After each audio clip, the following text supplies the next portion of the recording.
Wall for Peace මේ වෙනකොට මුළු ලෝකෙම අවධානය ඇමරිකාව පැත්තටම වෙලා තියෙනවා.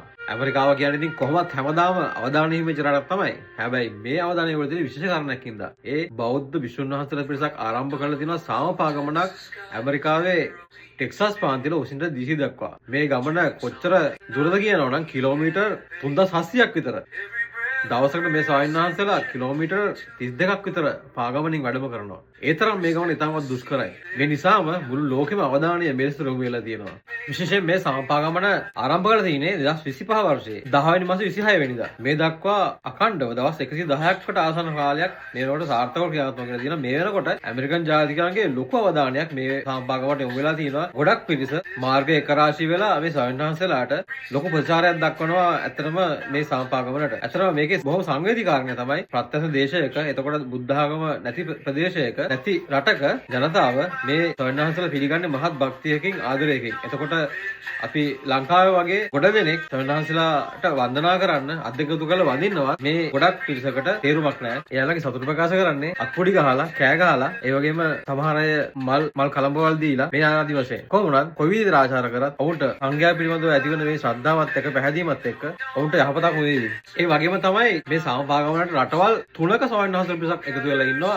වියට්නාම්, ලාओස්, ඒ වගේම තායිලන්ත කියන මේ ස්වාමීන් වහන්සේලා තමයි මේ කණ්ඩායමේ එකතු වෙලා ඉන්නේ. මුළු ලෝකෙම අවධානය හිමින් තවත් විශේෂ කාරණයක් තමයි ආලෝක කියන 3කෙක් සමපාගමනට එකතු වෙලා තියෙනවා. ඔබ දන්නවා ලෝකේ සාමය සංකේත විදිහට පාවිච්චි වෙන පරවිය. නමුත් මේ පාගමනේ විශේෂත්වය තමයි පරවිය කෙසේ වෙතත් සාමයේ සංකේතයක් විදිහට මේ 3කයා ලෝකෙම අවධානය දිරාගෙන තියෙනවා. මට මේ වීඩියෝස් දැක්කන් පස්සේ ඇත්තටම ඇස්වලට කඳුළු ආවා. ඒ මට මතක් වුණා භාග්‍යතුන් වහන්සේ මුලින්ම රහත් 61 නම ආමන්ත්‍රණය කළ දේශනා කරා චරිත බික්කවේ චාරිකම් බහුතන හිතයි බහුතන සුඛාය කියලා. මට ඇත්තටම මැවිලා පෙනුනේ ඒ කාරණේ. බලන්න මේ ස්වාමීන් වහන්සේලා ලෝකේ සාමය වෙනුවෙන් බොහෝ දෙනාට හිතසුව පිණිස මේ පත්‍යන දේශයක වැඩම කරලා උන්වහන්සේලා වැඩම කරන ආකාරය දැක්කම මට ඇත්තටම ආර්යමා සංඝය ඉන්දියාව පුරා මේ විදිහට වැඩම කරා නේද කියන හැඟීම ඇති වුණා. කියන්න තියෙන්නේ මෑත කාලිනව ලංකාවේ ඉන්න ගොඩ දෙනෙක් යම් ප්‍රමාණයක් තුළු පිරිසක් කියන්න පුරුදු වෙලා ඉන්නවා භාග්‍යතුන් වහන්සේ බුදුනේ ලංකාවේ කියලා. ඒ ඇත්තටම එයාලා ඒ හිතන එක දෙයක් තමයි මේ භාග්‍යතුන් වහන්සේ හෝ මේ මහා සංඝයා ඉන්දියාව ලොකු රටක් නිසා ප්‍රාන්තයෙන් පාතර යන ලොකු කාලයක් ගත වෙනවා. එතකොට එයාලට විශ්වාස නැහැ භාග්‍යතුන් වහන්සේ මේ වගේ වැඩම කරා කියලා. සංඝයා මේ විදිහට වැඩම කරා කියලා. ඒ නිසා තමයි යම් පිරිසක් සූදානම් වෙලා ඉන්නේ ලංකාවේ භාග්‍යතුන් වහන්සේ ඉපදුනා කියලා. එතකොට